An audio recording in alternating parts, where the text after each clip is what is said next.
Hello, and welcome to So You Think with Pastor Terry. So You Think is a show that is spiritually relevant, culturally significant, that encourages people to look at life's issues in a non traditional way. Before we get started, we'd like to read this that the views and thoughts and opinions expressed on this radio program are the program and its host, and not necessarily the radio station or the radio station owners or entities. So please note that. And now we're about to get started with the show. And today I have with my normal co-host, we have Cedric. How you doing, Cedric? I'm doing good, sir. How are you? Oh, great to have you again. We got a really nice show today. I'm really looking forward to it. And today we have two guests with us tonight. We have Cassandra Gray. Hey, Cassandra, how are you? Hey, how you doing? Just fine. Cassandra Gray is the owner of Creative Spirits Counseling Services here in Louisville, Kentucky. She is a marriage and family therapist associate herself, and we are so glad to have her on with us tonight to discuss the topic. And also, our next guest is Bridgette Jones, who just happens to be my wife, and she's a master. She has her master's in clinical psychology from Spalding University, and a specialization in child and adolescent therapy. So we're really glad to have you all on tonight, and welcome to the show. We're going to just dive right on in, and we want to make sure that everybody knows up front that one, you can, if you have a question for any of our panelists, please write it in the comments, and we'll be sure to try to get to it before the show's end. But please make sure that you put the comments in the corner. Just go in there, type a comment if you have a comment or a question that you would like to make. Also, please note that we will be running a ticker at the bottom. If you are in need of counseling services, please feel free to contact Creative Spirits Behavioral Health, and they will definitely take care of you. Or you can call New Beginnings Family Services, and they will be glad to assist you as well. So with that being said, we're here to talk about mental illness and the impact on the Black community. And we really want to really dive into this. And so my thing is, let's just dive into it and just ask the first question. What is mental illness? Bridgette, go ahead. That's okay. Well, basically, mental illness is just, you're talking about a disorder, a mental condition, just like you're talking about physical illness. It's a condition, a disorder like anxiety, depression. So it's the psychological functioning that basically every day that you go, your daily functioning is impaired. So it's not like you just have a low grade, you just feel blue. It's something that's actually impairing your daily functioning. Okay. Yeah. Okay. And I guess one of the things that's really been coming, that's a hot topic right now, Cassandra. If you can unmute yourself, we'll be able to hear you. Has to deal with is one thing that we have to deal with is race-based trauma. So could you talk about that a little bit for us, Cassandra? Yes, absolutely. So when we talk about race-based trauma, first when we're talking about trauma, we're talking about individuals that have been traumatically impacted emotionally. That's the Cassandra Gray kind of definition. And that is, we're dealing with individuals whose emotional center has been overloaded or has been intercepted by some type of event that has caused them not to be able to function or to be able to think clearly or to be able to move forward.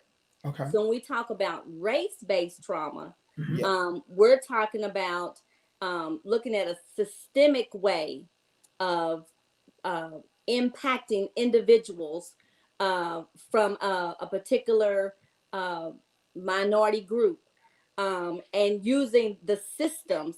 So we're using education, or we're using criminal justice. We're using economics, those life social supports, and using those in a way to inflict purposely inflict traumatic or trauma events on individuals. Oh, So, okay. and it also is within a group or within a minority group. Within the minority group. Okay. Mhm. Okay. So when you're talking about these different pieces like education and things of this nature, I mean, and then we're talking about race-based trauma. What is culturally sensitive, responsive mental health? What is that? I mean, could you help us with that, Bridgette? Well, I mean, I look at basically it's when you're taking into account another person's culture when you're doing therapy.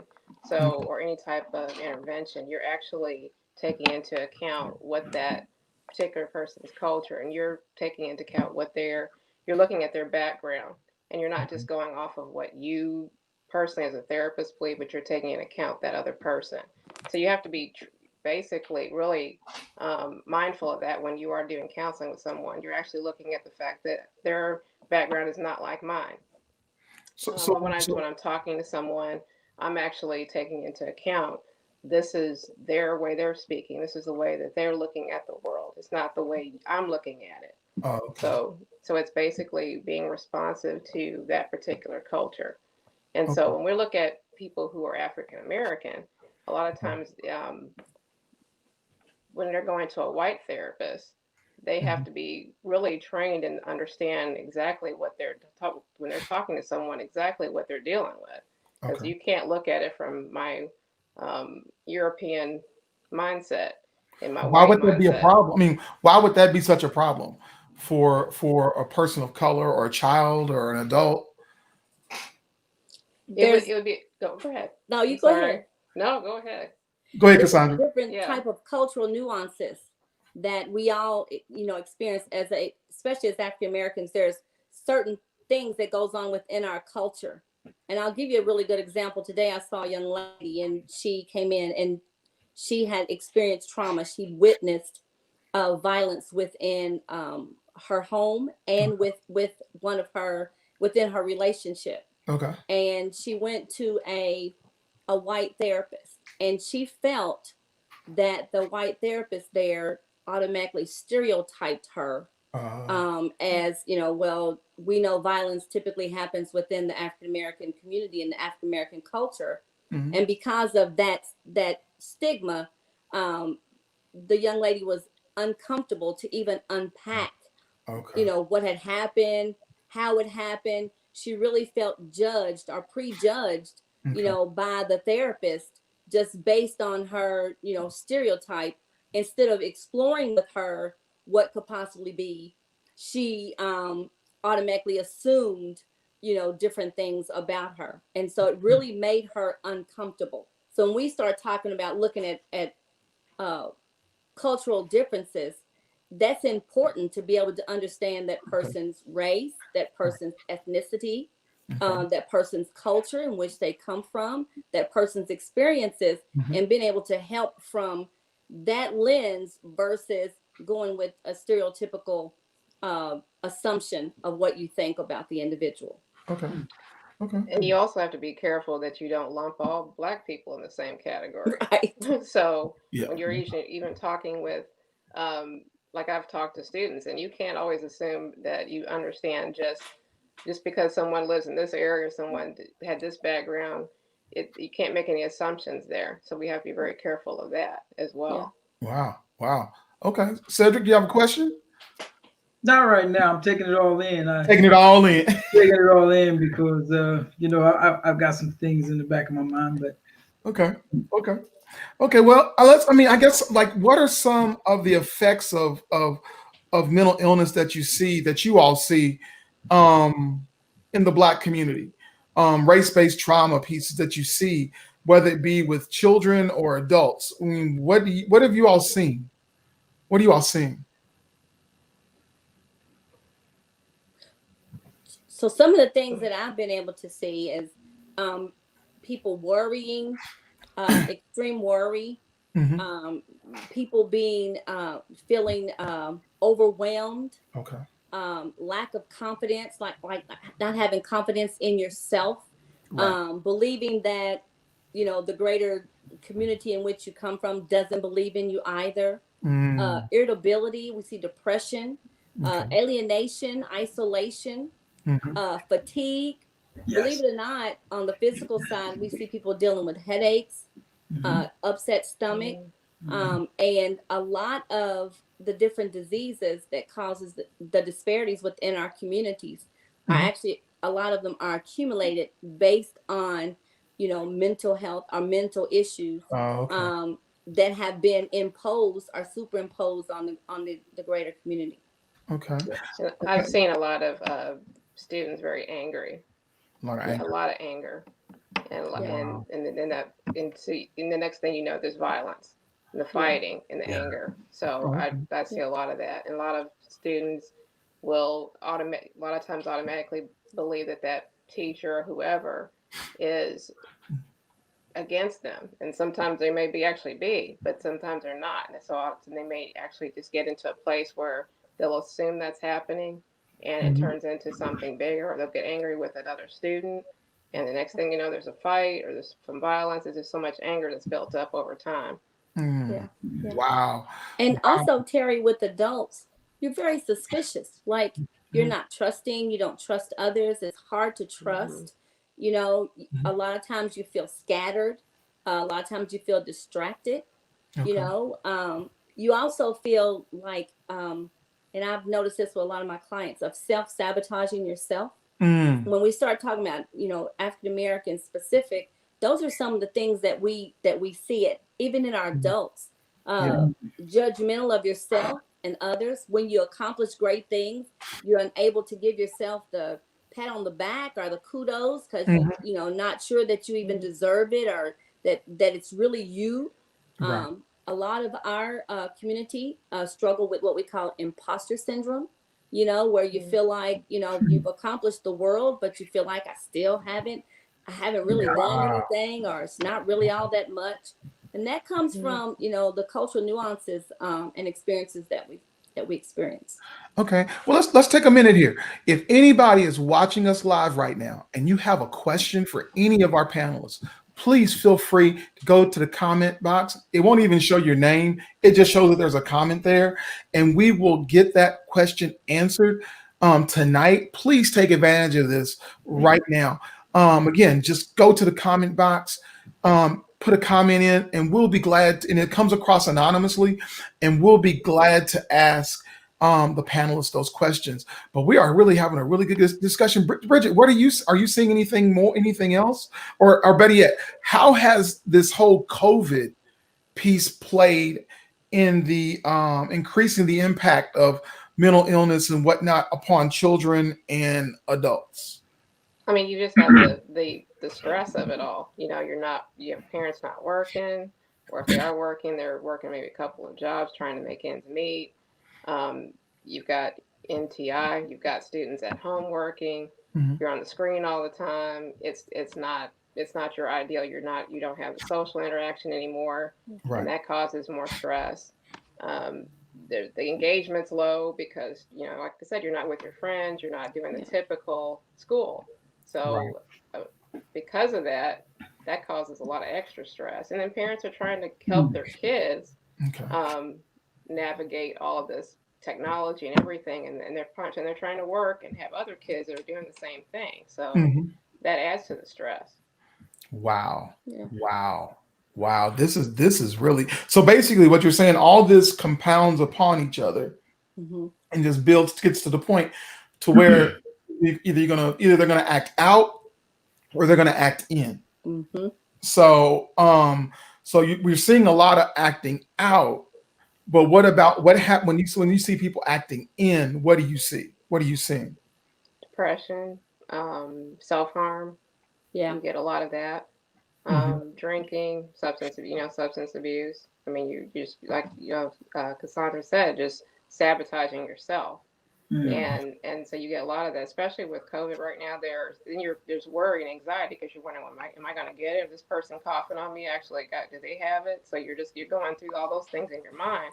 And someone who's very anxious, that's just compounding. This whole thing just compounds it. Okay. Yeah. And then, to be emotionally cut off, that's the big thing with COVID, just emotionally cut off. You feel like, even though you see people on the screen, Um, there's a distance still between you. And we were meant for interaction with Right. one another. Right. We were meant for touch, and we were meant for, to be in the presence. We're relational creatures. So you start to be cut off from, your loved ones, from your friends, from your peers. I know for kids, that's the number one thing is your peers. And when we talk about this COVID, being only able to see your friends over internet or on, a particular game, when we're created for that type of interaction. So that sets us up too for like what Bridgette said, especially depression with young people, suicidal ideation, kids feeling like that it's hopeless, and even the fear of COVID, of giving it to your parents, or your parents giving it to you, or and they're talking about kids being more susceptible to bringing it home. So that puts a lot of pressure on kids. And so we see a lot of cutting, definitely a lot of self-harm with with kids, especially when we talk about internalizing it. But what about, okay, we talked about those. I see that. I understand what you're talking about right there. But what about the little ones? I mean, because they're dealing with this too. They're dealing with mental health issues and things as well. What do you see in the little kids, the real little ones? For the small children, especially those that are losing loved ones, again, there's that disparity, that feeling hopeless about, grandpa was just here, now he's on a ventilator, and you're hearing now that he's passed away. Even with the little ones, they're impacted impacted again, that feeling cut off, feeling isolated, not being able to get to your loved one, not being able to say goodbye properly. I've seen kids as early in our office as young as 3. Wow. There's been a couple of 2, but mainly 3, with losses, just quick losses of family members, grandmother or grandfather, someone that they were really, really close to. And hearing and seeing the panic within the family, everybody, panicking about COVID, and then the other thing is the overuse of television. Especially our kids now are into TV. So, being able just to see it constantly about COVID, and hearing about COVID-19 and the threat of COVID-19, that instills panic and fear, within our young people, and seeing your parents being afraid, that also contributes to depression and even anxiety in our young ones. Wow. They have so much access to information. So just like, the TV and the social media. And so especially you're dealing with older kids, they're all over social media. Yeah. They're all over talking to each other back and forth. So it's everywhere, and they're seeing information. They get more information than we ever got growing up. Yeah. Right. Yeah. So I got a quick question. So what would you say about somebody? I know somebody, they don't mind being alone. I mean, would that be a negative for them at all? Somebody who just appreciates being alone, doesn't need a lot of friends? I don't think so. I think, if you're an individual that that's your personality type of, of being a loner and being on your own, I don't think the COVID piece is still going to impact you because just of the threat alone. But, in being alone, there's nothing wrong with those that, have the more introverted tendencies, and don't want to be, around a lot of people. Within that, there's not anything negative about that. Unless you're isolating or hiding, that's different. Being alone and, enjoying your own company, that's one thing. But if I'm isolating because of some. Oh, we lost Cassandra and her connection. Oh no. But go ahead, Bridgette. She's still talking. That doesn't. Can y'all see me? No, we can't see you. We hear you though. Okay. Go ahead. If you're isolating, or if you're being alone, being alone because you're isolating, that's different. than Right. being a loner or having an introverted type of personality. Okay. Okay. Well, now I'm about to throw this out to you guys. We're talking that this program we're broadcast. We're talking to church folk, Christian folk, and we know that mental health issues and things like that have not been a popular conversation within the community up until more recently, where people are starting to talk about things. What can we do to assist and bring this topic to the forefront within the various religious communities within the Black community? It can't be Educate. taboo. Huh? Yeah. What'd you say? I was saying educate. Educate. Our faith community. Mhm. We need to educate our faith community about, first of all, about what mental health is and what it's not. Right. Explain to them about trauma and trauma events. Explaining to them about, the different ways that our life experiences impacts us. And sometimes it can cause, some depression or anxiety. And, even in our faith communities, that it doesn't make you crazy. Right. That doesn't mean, crazy Joe over there, so it just educating our faith community, about the stigma. And I think, the stigma, we consider it from the greater population, that there's a lot of stigma, but within our own Yes. community, there's a lot of stigma. And especially in the faith world, there's a big stigma. And then our answer to everything, of course, is pray about it. You just need to go pray about it, or come on, let's pray those demons out of you, or let me lay hands and put some oil on you, and you should be better. Right. Versus this is something that we could just really talk about. The one thing that I love about Christ, he was a big example of showing how whenever he went to someone, it was a dialogue. Yeah. You only see a few times where he laid hands first. Right. Most of the time it was talking. Do you want to get better? Do you want to be well? Right. He always came with a conversation. And so I think, talk therapy is right up Christ's alley. Right. and like I tell people all the time, Jesus and a therapist is great. That's right. Jesus and having Jesus and having a therapist is okay. Right. Exactly. But I want to make sure we get this back out. If anybody has any questions for our panelists, please feel free to post them in the comment section. It comes through anonymously, and we will be glad to get those up for you. We got about 5 more minutes, and then we're gonna have to go on. But Bridgette, go ahead. We have to be loving to people, because one of the things that happens is that we can turn away people from the faith community just by telling people, you don't have enough faith, you're not praying enough. Yeah. And if this depression would go away if you just pray more. Yeah. And you see some that get it, and it's nothing against it, but you see someone that's coming to the prayer line constantly. Nothing wrong with that, but at the same time, what's underlying that? Right. There's got to be something else too. Sometimes people are seeking something, and there's nothing wrong with prayer, but there's something deeper going on too. We have to be mindful of that. And it's kind of funny that you say that, because I did a revival several years ago at a church, and we kept on noticing each night the same people would come up in the line, and God really placed it on our hearts. So let's pull these two to the side. We pulled the people to the side, and we wound up staying there about almost 2 hours after talking to these people about what really their issue was. And really helping them that way. And honestly, that's part of the whole thing about what can the church begin to do. Really begin to pay attention to things. Yeah. And God gives us discernment. Yeah. Okay.